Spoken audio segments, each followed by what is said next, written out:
Yeah. But I just want to say about this, piece like this sort of stride piano thing, I think as much as possible you do need to try and learn it from memory. So I do know it from memory. Yeah. I was going to play both of them by memory, but then I decided that I was going to play them both for music just in case I messed up. It's fine.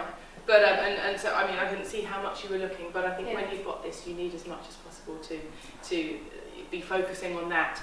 And there are all sorts of different ways you can practice coordination. Yeah. I often play things like this with my eyes shut. That's what I do at home. And really slowly, so you really learn to feel the distances, and really slowly. And there's all sorts of little tricks you can do. Also, might sound a bit strange, but just practice playing the left hand on its own.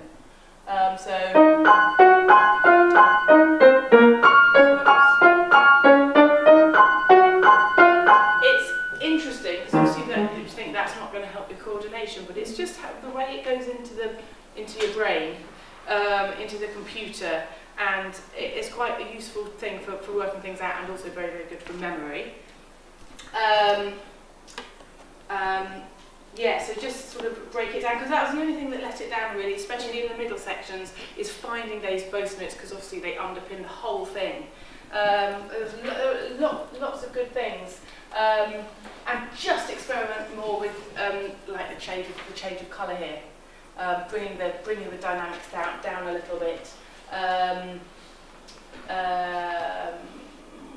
It's great. How have you worked on the left hand and all these jumps? What have you done? I've been practicing it like section by section, so you've got like the first, the second, the third, and fourth. Yeah. And just like playing the bars over and over again until they're perfect, and then I forget them the next day. Yeah. I would just try and break it down a little bit more. I mean, you can do it in different rhythms. So practicing getting down to these octave jumps quite quickly, dum, ba-dum, ba-dum, ba-dum, things like that. So just kind of get, any different way. I've often said to people, I think I probably learned how to practice when I was about 20, university. And I was learning a Mozart piano concerto that I was going to perform. And I've always been able to sight read quite easily, and so can learn pieces very quickly.